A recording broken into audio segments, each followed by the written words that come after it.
সবশেষ বিপিএল এ এমন একজন ক্রিকেটার খেলেছিলেন যেই ক্রিকেটার নিয়মিত বিপিএল এ দল পান না, এরকম একটা সিচুয়েশন, প্রপার প্র্যাকটিস সেশনের মধ্যে ছিলেন না, কোচের সাথে মতদ্বৈধতা ছিল, কিন্তু তার খেলা আপনাকে বিমোহিত করেছিল।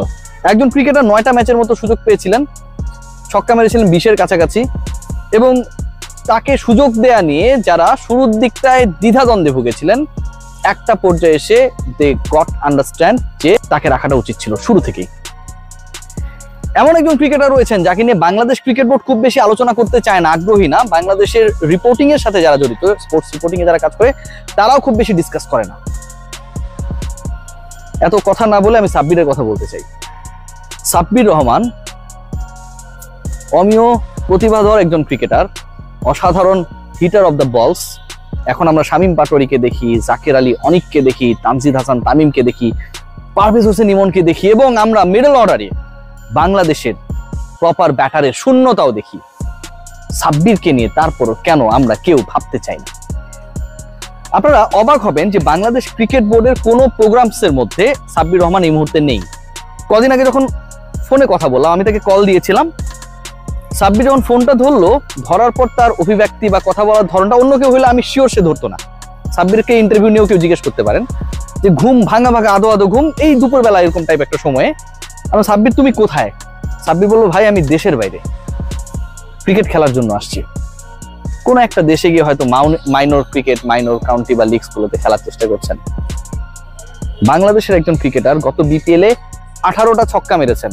আপনার তো ছক্কা মারা ব্যাটার দরকার। গামিনী ডি সিলভার উইকেটে ছক্কা মারতে পারবে বা পারবে না, তার থেকে বড় আলোচনা হচ্ছে ছক্কা মারা ব্যাটার দরকার।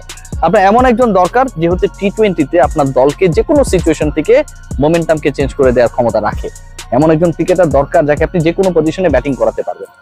সেই ক্রিকেটারকে আপনি কোনো প্রসেসের মধ্যেই রাখেন না, কোনো হিসাবের মধ্যে তাকে রাখেন না, তাকে কাউন্ট করেন না।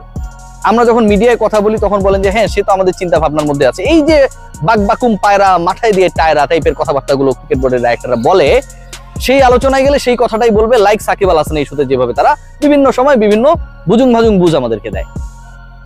কেউ কি কোনোভাবে একটা প্রশ্নের উত্তর খোঁজার চেষ্টা করবেন? Bangladesh cricket board, cricket operation selection প্যানেলের সাথে যারা জড়িত, সিলেকশন প্যানেলের কাজ তো শুধুমাত্র জাতীয় দল সিলেকশন না, অন্য খেলাগুলো দেখা। সাব্বির কেন কোথাও নেই? এই যে আপনারা নুরুল হাসান সোহানদেরকে এই দলের সাথে অস্ট্রেলিয়ায় পাঠাচ্ছেন, রাইট? কেন পাঠাচ্ছেন? দ্য রিজন ইজ দ্যাট তারা যেন প্রিপেয়ার্ড হয়ে এশিয়া কাপে অংশ নিতে পারে। এশিয়া কাপে খেলানোর দরকার নেই। সাব্বির রহমান রুম্মান কি এ টিমে, অথবা যেই দলটা বিদেশে গিয়ে খেলতে যাচ্ছে 15 জনের স্কোয়াড, ন্যাশনাল টিম না ভাই, সেকেন্ড টিয়ারের টিম, সেখানটাও কি সুযোগ ডিজার্ভ করে না? সাব্বিররা করে না। নুরুল হাসান সোহানের ব্যাপারে আমি বলেছিলাম যে সোহানের ক্ষেত্রে সমস্যাটা আমার কাছে মনে হয় যে সোহান নামের কোনো এক বন্ধুর কাছে আমাদের সিলেকশন প্যানেলের সদস্য যারা, তারা তাদের ছোটবেলায় কোনোভাবে অনাকাঙ্ক্ষিত ঘটনার শিকার হয়েছিলেন, যে কারণে নামটা পছন্দ না, তাই খেলার না। সাব্বিরের ক্ষেত্রে আমার কাছে মনে হয় যে তিনি এত সুন্দর, এত ভালো ক্রিকেট খেলেন, লিপু ভাই কিংবা রাজেক ভাইরা যেমন খেলছিলেন তার থেকেও সাব্বির বেশি ভালো খেলেন, এই আলোচনা যদি হুট করে হয়ে যায়, সেই হীনমন্যতায় কি আপনারা ভোগেন ভাইয়ারা? নিশ্চয়ই না। কোথাও কেন সে থাকবে না?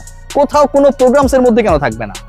আপনি নাসিরকে নিয়ে কথা বলতে পারেন যে খুব ভালো ক্রিকেট খেলে বাংলাদেশের কোনো ডোমেস্টিক সার্কিটে নিজের নাম উজ্জ্বল করেছে, এরকম কোনো কিছু নেই, যে কারণে আমরা রাখছি না। প্র্যাকটিস করছে সে। সাব্বির তো ভাই বিপিএল এ ভালো খেলেছে। বিপিএল এ 160 স্ট্রাইক রেটে খেলা একজন ক্রিকেটারকে আপনি কেন কোনো প্রোগ্রামসের মধ্যে রাখবেন না? সেই ছেলে যে বাংলাদেশে নাই, এই খবরটাও কি আপনারা রাখেন না?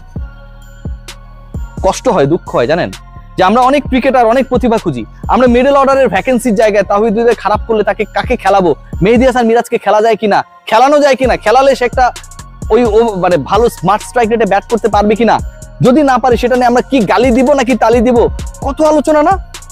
অথচ আমরা ওই 4-5-এর জায়গাটাতে সাব্বির রহমান রুম্মানকে আমরা অ্যাকোমোডেট করতে পারতাম, চেষ্টা করতে পারতাম।